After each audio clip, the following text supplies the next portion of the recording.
Crise global da mídia. Veículos de notícias fechando regularmente em um terço dos países.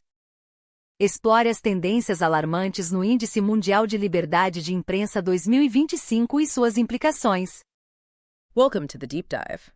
Today, we're looking closely at the new 2025 World Press Freedom Index. And this isn't only about, the physical dangers reporters face, though that's definitely part of it. We're digging into the data that shows a really big shift happening across the media world. Exactly. And our goal here, really, is to pull out the key numbers, the most telling figures, and try to understand what they're actually telling us about, well, the availability of reliable information globally. Right. The index covers a lot of ground, different countries, situations. We want to give you a sort of concise overview of the critical points. Okay, let's dive right in. This year's index, it marks a pretty worrying milestone, doesn't it? It really does. For the first time, the findings show that conditions for actually doing journalism are now rated as bad in fully half of the world's countries. Half. Yeah. Reporters Without Borders, they compiled this index. They're calling it a major red line. And it's really interesting is the main driver they identify for this decline globally, it's these growing, potent economic pressures on media outlets. Half the world, that's a stark image. And I heard the number of people living where the press is genuinely free is tiny. Shockingly low.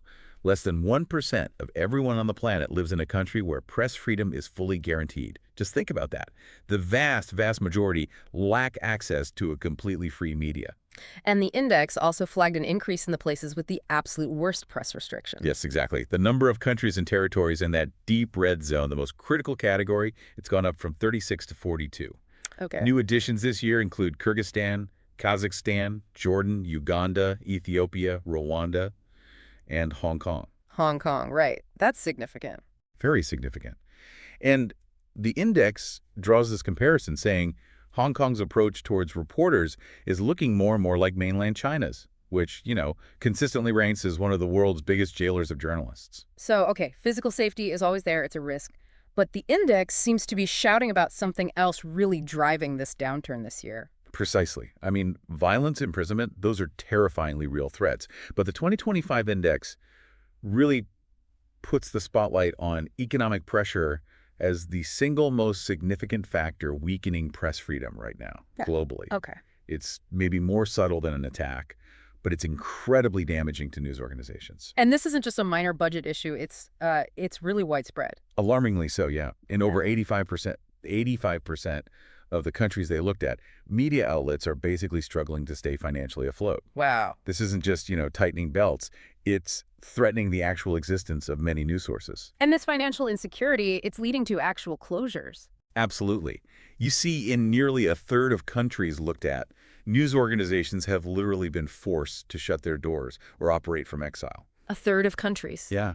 We're seeing it play out in places like Nicaragua, Belarus, Iran, Afghanistan, places where these economic weaknesses get amplified by really tough political climates. Let's look at some specific countries. Argentina, I saw, had a particularly sharp drop. Argentina's fall was steep, down 21 places to 87th. The index links this to President Milei's public sort of stigmatization of journalists and his government's moves to dismantle public media structures. Right. So you see how that global economic trend interacts with local politics, causing a big hit in the rankings. And the United States also slipped. What's the picture there? The U.S. dropped 2 places, landing at 57th. But what's maybe more concerning is the big drop in its economic indicator score that's fallen over 14 points in just the last 2 years. 14 points, okay. And this reflects that growing issue of news deserts, areas often local, where newspapers just shut down, leaving people with little or no local reporting. Right. Surveys mentioned in the index from states like Arizona, Florida, Nevada, Pennsylvania, they showed journalists really struggling to make a living wage, and most think their local outlets are in serious economic trouble. And political decisions seem to add to that strain, too. Well, the index does mention the impact during Donald Trump's second term, citing what it calls false economic pretexts to pressure the press. Right. This apparently included sudden funding cuts to the U.S. Agency for Global Media that affects Voice of America, Radio Free, Europe Radio Liberty, and also freezing U.S.-wide funding. Right, which has knock-on effects globally. Huge effects. The report estimates over 400 million people worldwide saw reduced access to reliable info because of this. And many news outlets, especially in places like Ukraine, faced critical instability. Some even had to close. Tunisia's ranking also fell quite a bit. It did. Down 11 places to 129th, and its economic score within North Africa dropped sharply too. It just highlights again how economic fragility can be made worse by political situations. And the description for Palestine was pretty grim. Tragically, yes. Palestine is ranked 163rd. We've seen newsrooms destroyed in Gaza, nearly 200 journalists killed, according to reports cited, and this total blockade.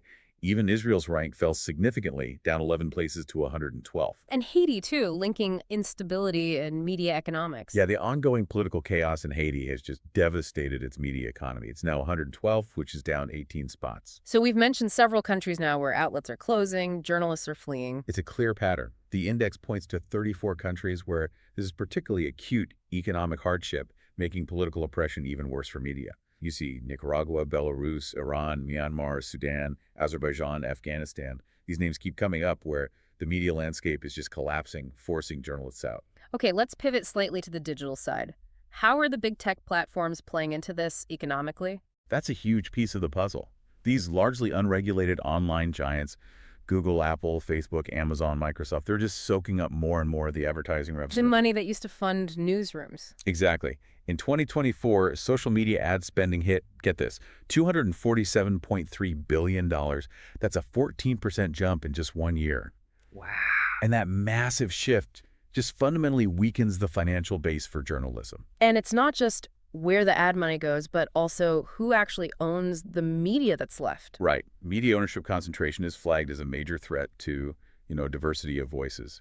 The index says it's high in 46 countries. And sometimes it's the state itself. Yes, or people very close to the state. Russia and Hungary are given as examples where the state or friendly oligarchs have huge control, and they often use state advertising money unfairly, basically rewarding allies and punishing critics. And this ownership issue isn't just confined to countries low down the rankings, is it? No, not at all. Even in places ranked relatively high, like Australia, Canada, Czechia, even France, concentration of ownership is a worry because it restricts the range of viewpoints you get, the editorial diversity. And it naturally raises questions about independence from the owner's own financial or political interests. Which can lead to owners actually interfering with news coverage. Precisely. The index states that in over half the countries they assessed, owners reportedly meddle with editorial independence. Really? Yeah. In places like Lebanon, India, Armenia, Bulgaria, it might be through sort of conditional funding. But then in countries like Rwanda, the UAE, Vietnam, the report says owners always interfere. So putting all this together, what's the overall global verdict on press freedom for 2025? Well, for the first time ever, the index classifies the overall global situation as difficult. The average score across all countries has dipped below 55 points. And most countries are seeing declines. Over 60% saw their scores go down. So conditions are now difficult or very serious in more than half the world, and satisfactory. Fewer than a quarter of countries make that grade. Are there big differences between regions? There are, yeah. The Middle East North Africa is still the most dangerous region overall for journalists. Okay. In Asia Pacific, most countries saw their economic scores fall, partly influenced by China's control model. Sub-Saharan Africa is also worrying, a definite downturn, with 80% of its countries seeing worse economic scores, often due to hyper-concentration of ownership. Any bright spots? Senegal actually moved up, which was linked to some economic reform efforts, so that's positive. And the Americas? Mostly declining economic scores there, too. We mentioned the U.S. and Argentina. Peru and El Salvador also saw press freedom weaken. Mexico remains incredibly dangerous, and Nicaragua is right near the bottom. Brazil, though, continues to recover, which is good news. What about Europe? Still leading? Europe does lead regionally, yes. Norway is #1 again. But even the EU Balkans area isn't immune to this economic crisis. Most countries there saw economic scores drop. People are watching how the new European Media Freedom Act might affect things once it's implemented. But places like Portugal, Croatia, Kosovo saw things worsen. So wrapping this up, the big takeaway really seems to be this economic fragility. It's a critical, growing threat everywhere. That really is the central finding this year. This economic pressure is directly hurting the availability of reliable information. And that's a massive challenge for Well, for an informed public, for democracy itself. Definitely gives us a lot to think about. With these increasing economic pressures squeezing newsrooms, what does that actually mean long term for how we all access news, how we understand the world? And maybe what role do we as individuals play in supporting a press that's both free and crucially economically viable? Something to really mull over after this deep dive.